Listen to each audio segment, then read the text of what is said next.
Hello, everybody. Welcome back to another season of Jaguars React. Zunker reacts to the Jaguars, and it's starting off just like last season. Ended with a loss, a game, a winnable game. I thought about doing these a day later, and maybe I still will do something like 24 hours later or something, or a day later. But man, this is literally right after the game, so I want to give you the raw emotion of how I feel right now with this loss. This game is a microcosm of last year. First half, Jags look great. Offensively, defensively, playing extremely well. Ryan Ball takes Bigsby. Shout out to him. Hell of a game. Come back after a kind of a rough rookie year. Was the best back in this game. I'm going to talk about that. And the offense was going smooth. There was a couple little things I didn't like, but you know what? For the most part, play calling was pretty solid. Everything was going as smoothly as you could ask for in Week 1. On the road against a tough Miami team, and you know you're starting brutal, so getting a win here is so crucial because you got the Browns next week at home. You got the Bills coming up. You got the Eagles. Like the first 10 weeks are brutal. You got Houston coming up. And then the second half started. And it looked so familiar to the final 7 weeks of the season last year. Mistake after mistake. Can't do anything on the offense. I'm not going to give the defense too much crap because they were just gassed at the end of the game. They were gassed. There was nothing. They did their damnedest. And then Tyson Campbell gets hurt because, of course, Tyson Campbell gets hurt. Because he's our only solid corner. Ronald Darby's pretty solid, actually, but we only have those two corners. And because Trent Bach decided, we don't need corners. Why do we need corners? We don't need corners. By the way, Darnell Savage was actually our nickels. We have 3 good corners, but we have nothing behind that. So one injury screws us. And guess what? It did. The play that changed the game, obviously, was the Etienne fumble into the end zone. And then the very first play, because it has to be the first play, because it's the fucking Jaguars. 80-yard touchdown pass to Tyreek Hill. Look, that's going to happen sometimes, and I'm not even that mad about that play. I mean, that sucks. You don't want it to happen, but Miami, you don't want it to happen, but sometimes it happens. But to be the very first fucking play, when Etienne's going to the end zone to make it 24-7, put this game away, because if that's a touchdown score, this game is over. I'm convinced that game's over. But changed the game. Now let me just make sure to say that Miami, I don't think, looked great in this game either.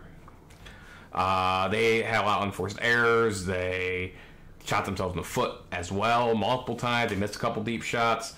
So I don't want to make this seem like Jacksonville was completely dominant because that's not entirely true. If I had to judge this game off 1 week, I would say this is 2 mediocre teams playing each other. Not necessarily bad teams, but not necessarily real, true contending teams. And I think that's probably pretty accurate for both teams. I think Miami's a little bit better and maybe a little bit more higher ceiling, probably. But we've kind of seen Miami shtick, right?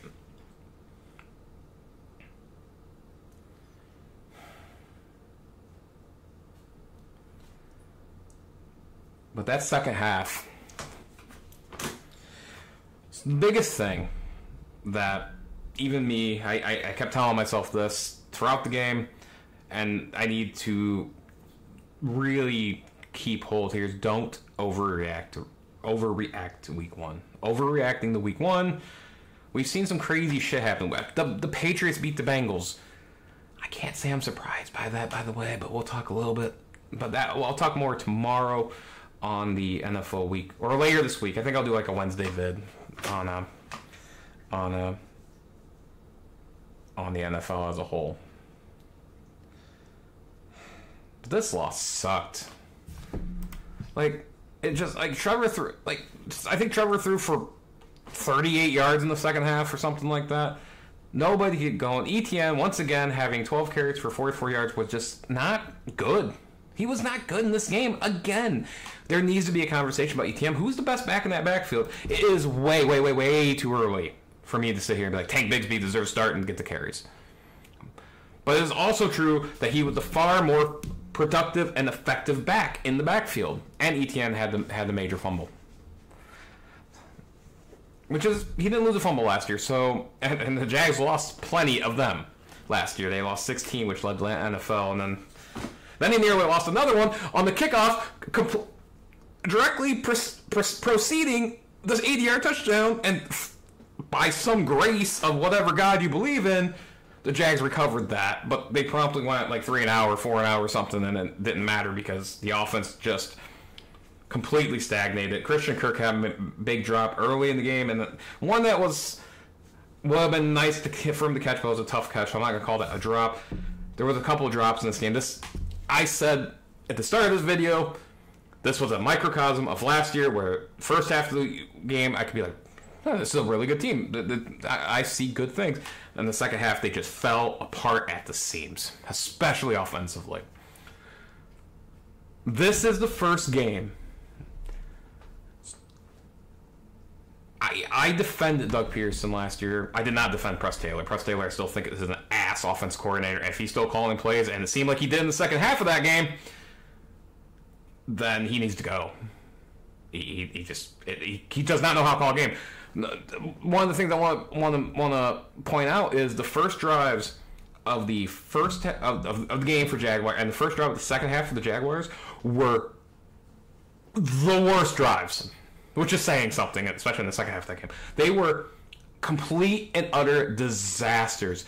From my understanding, I don't know about second halves as much. I don't like this camera angle as much. I was trying something new with the camera, so in video editing is awesome. So, there we go. So, the Jags, you always hear about scripted, the script. The first 10, 15 plays are scripted or whatever bullshit they tell you, and then the second half sort of scripted, but some I've heard that it isn't scripted. Either way, you think you'd have a good idea what you want to do in your first few plays of a half, and they were the worst possible plays. They were terrible. They were utterly terrible. There was nothing good that came out of them. For example, the Jags, on their first drive of the game, gained a whopping total of negative 14 yards. Including a 13-yard sack by Trevor Lawrence, by former Jaguar Calais Campbell, because, of course. And then the Jags started playing a little well. They went five. They had an interesting... Christian Kirk had a drop in their third drive of the game that really could have been huge for them. Miami went for it on some downs that, maybe they shouldn't have. And the Jags got a field goal at the end of the half. Overall, the first half looked fine. I thought the Jags looked fine in the first half. Pretty good. Even pretty good. I would give them pretty good in the first half. Kind of calmed some of my fears going into the season a little bit. I'm like, okay, maybe it isn't going to be a disaster. Maybe, the worst case scenario isn't going to happen. And then the second half happened, and then all those fears have come right back. And my fear is this team starts 0-6. Look, you guys might think I'm crazy thinking that, but we got Cleveland next week, at Buffalo, at Houston, Indianapolis, Bears. That's the first 6 games of the week. Now, maybe the Bears is the weak point of that schedule, and we've beaten the Colts like 9 straight years at home. But are we that much better than the Colts or Bears right now? Can you sit here and say that? I don't know if I can sit here and say that. Maybe the Bears, but you think the Bears are going to get it right. They didn't look great today. Rookie quarterback, I think, should probably have been more expected, but whatever. This team could start 0-6 or 0-4 at minimum. That's not out of the realm of possibility. And then all of a sudden you're 0-4 and the season's over. The season's over. Just like that. I don't want to say it's a must-win game, because it's not. Who knows what could happen any given Sunday, but this team had a golden opportunity to steal a victory. And look, if you told me that the Jags would lose this game, I would have said, yeah, I could see that. I could see that. Week 1 at Miami, tough starts of the season. Miami's always better at the beginning of the season, But not like this. Not with the same issues that we saw last year. A lot of the same issues. I think the offensive line to the very last drive of the game played actually pretty well, even run blocking. I think Mitch Morse is a good signing. I actually think the offensive line played pretty good. They made some errors, especially late. Defense, going forward, I'm not as concerned about because I thought they played well. I am concerned about the Tyson Campbell injury. That's going to be devastating if he's out for any length of time because we have no depth in the secondary. Darnell Savage, it looks like a good sign. I really like how he played today. Again, I'm not going to give too much crap to the Jags defense in the second half because they were gassed, man. Let's talk the second half drives for the Jaguars. This is fucking pathetic. You had a 3-and-out, 5 plays. 3-and-out, minus 3 yards. That's a 5 plays, 5 yards. Then you had the fumble. If they would have scored on that fumble, I think the game's over. And then they did the unbelievable decision. I am somebody that said you should go for 4th downs more often than most people would. There's a lot of people like, don't go for 4th downs. They went for it on 3rd and 4th and 1 with 2 shitty-ass play calls in a row, by the way, which is very reminiscent of last year. Let's not put Tank Bigsby, who's more of our power back, 5 yards deep or 7 yards deep, or however far deep a running back normally stands, and give him the ball with a head of steam because he's only been performing well up to this point. Let's not do that. On the 3rd down, let's have him in a fullback position when it's super obvious what's going to happen, and Miami just blows you up because your offensive line can't perform in 3rd and 4th and 1s, as we've seen last year as well, for the record. And then on 4th down, you call it a terrible, awful pitch play. Because you're like, it worked against the Chargers. The Saints Chargers, buddy. You're going against a speed team. You're going against a team that is pure speed. They're built on speed, offense and defensively. And you do that? That's not understanding your opponent. Thankfully, Miami missed a field goal, ironically, on the very next possession. Terribly, like an awful kick. But then the next drive, 4 plays. And then their final drive was a 3-and-out where they lost 15 more yards. So just for hilarity's sake, let's see how many yards the Jaguars gained in that second half. We have 5 plus... Well, I can't do that because we had a 94-yard drive. But counting out that 94-yard drive, which ended the worst way possible, 5... Okay, down to 2, 9... Oh, we got 16, so that's 23. Oh, minus 5. We gained, outside of the one drive, 8 yards in the second half, minus the 94-yard drive. You wonder, so if anybody's going to give the defense crap, let's consider giving the offense crap.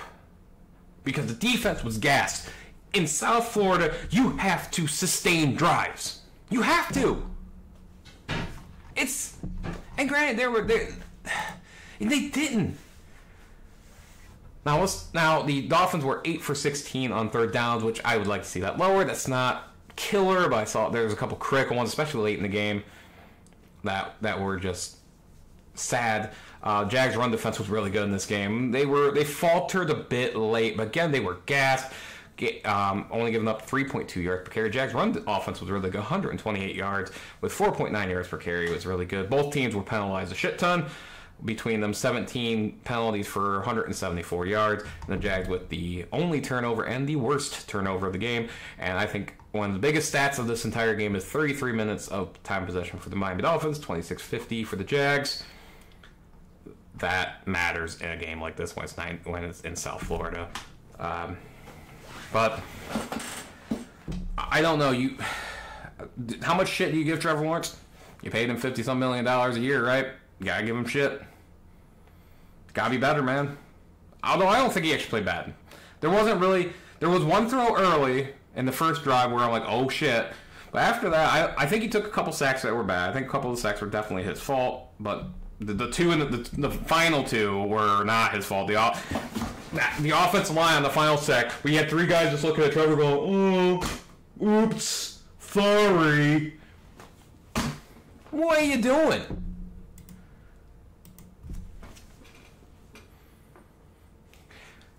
Miami ended up with 400 yards total offense. Most of that in the fourth quarter, for being blunt. or late in the third.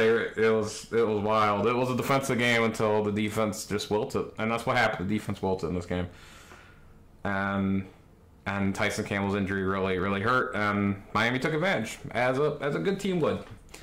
A good team takes advantage of that, and a bad team doesn't do jack shit on offense in the second half. Basically jack shit. With all that said, we'll finish with this. Should you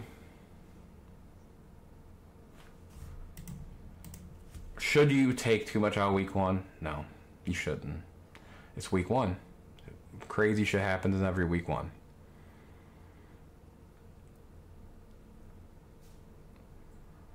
But the concerns are there. The similar concerns of why didn't we do anything in the second half? Is Trevor Lawrence just not that good? Is he not that good? I get why they had to sign him, and I would say I wasn't the biggest fan of the contract because of the turnovers. He didn't turn the ball over today, to be fair, but is it the play calling that's holding him back? What is it? What is it at this point? What is it wrong with this offense? And I get it's week one, offenses are behind, but they look good in the first half. What the hell happened in that second half? Why do you go from really solid offense to the worst offense in the league over a half? I don't get that. And he's going to take crap for it. Only have 162 yards, 12 for 21. That's not great stats. He did have a touchdown. Nice play by Brian Thomas, who was basically shut out in this game. Again, he's a rookie wide receiver. He had 4 for 47 at TD. I think that's a hell of a debut. Gabe Davis had 3 for 62. Christian Kirk had 1 catch for 30 yards. Evan Ingram only had 1 catch for 5 yards. Gotta do more with that. This was just not a good game in any way, shape, or form. And it started with a 96-yard, and the first score of the game came off a 96-yard touchdown drive by the Jags, where after a bad 3-and-out, they looked good, and they looked good for the rest of that half for the most part. Outside, there was another 5-play drive. I thought they were fine, but they just had a drop pass that kept the drive going. But that's a problem, and blowing a game like this hurts. But it's not the loss that hurts. It's similar things to last year. Just not being able to do what you need to do. Trayvon Walker in this game had 2 sacks. Eric Armstead had a sack. He seemed very limited in this game, though, which is concerning. But he did have a sack in this game, a huge sack. Trayvon Walker had 2 sacks, which was awesome. I think he ends up having more sacks than Josh Allen in this game, or Josh Hines Allen on the season. I mean, Josh Hines Allen actually seemed like, and that's the thing about Josh Hines Allen that I see why I was nervous about paying him as much as he got paid. He can get a lot of sacks. He can break down the pass blockers really good, but he doesn't seem to get home enough in critical moments. Every now and then he does it, but when we need him, that's what the great ones do. Is they get home when they need to. Myles Garrett gets home when he needs to. A TJ Watt gets home when he gets to. So if Hines Allen wants to be that guy, I need to see it when it matters most. And I often don't see that with him.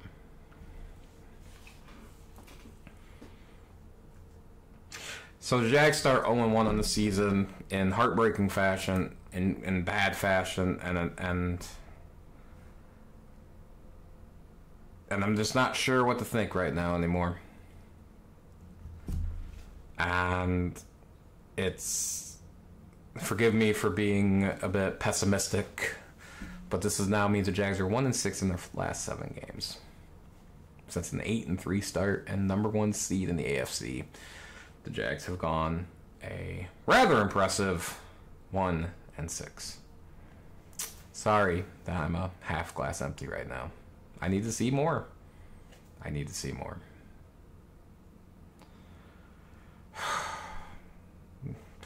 Tell me I'm wrong, and please tell me I'm wrong in the comments below. Let me know what you guys think. I'll I will do one more video later this week on the whole. I don't think I'm gonna do a 24-hour rack. I'll just keep doing what I'm doing here. Maybe unless there's like a late game or something. But we'll later this week I'll talk more NFL. Until now, everybody. Deuces. It's good to be back.